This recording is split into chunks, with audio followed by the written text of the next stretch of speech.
This is number 11 and 12, and this has to do with transformations. And I know that in order for it to be compressed or stretched, I'm going to look at the A, okay? If A is 1, nothing happened. No compression, no stretch.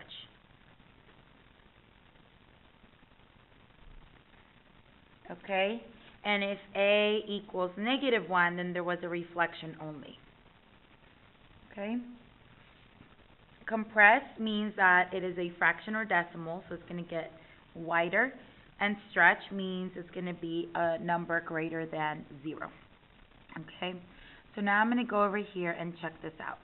What transformation happens from f of x to g of x? So this is f of x, this is the original, and this is the next one. So I'm going to go to the calculator to help me out with this as well. Okay, so I'm going to start from new. I'm going to graph the original one, so maybe I should put here original, and this is the new one. So the original one is going to be x squared plus 2. Okay, so my original came out in dark green, or I think black. Okay, so that's my original. And maybe I should put here black so I know what ink it is.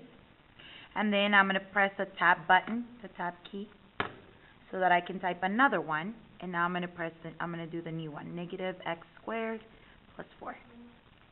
Enter. And that one is the pink. Okay?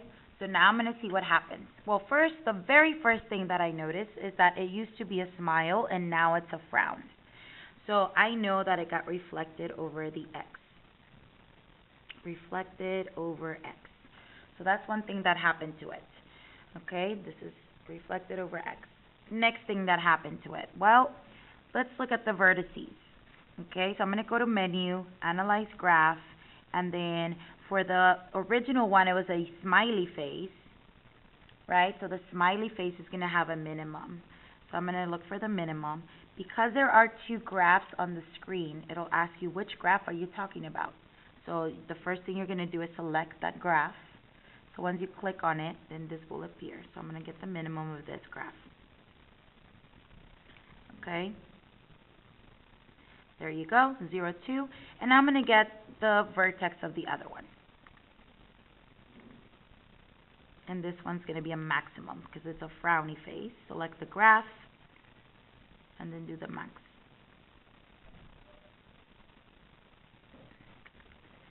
There you go. So here on the side, now I know that the original one had a 0, 2 vertex, and the new one has a 0, 4 vertex. Okay?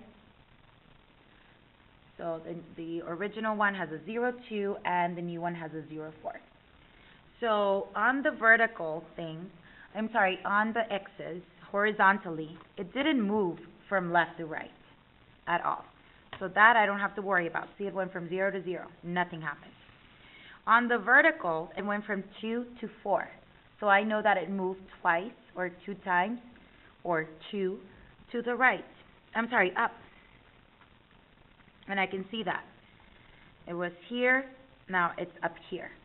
So it got reflected and it moved up. Okay, on the y's up. Right, it went from 2 to 4, so it increased by 2, and it's positive, so up. So it got reflected over the x, and it moved up 2. And then that's it. I am done with that one. For this one, this will be my original, and this is my new one. Okay, and I can also use the calculator to assist me. I'm going to type both of them here. X squared plus 2. That's going to be green. Okay, and then I'm going to press the tab key and then put the other one, so 1/3 x squared plus 2. Okay, and that's going to be the orange.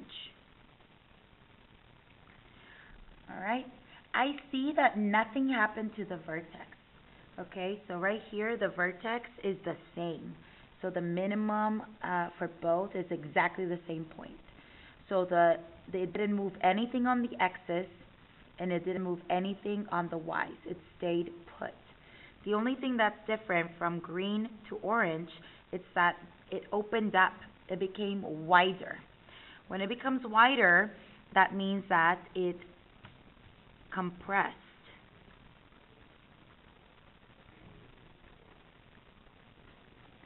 Okay, and that's all that happened to it. It didn't move up, it didn't move down, it didn't move side to side, it only became wider. So it compressed.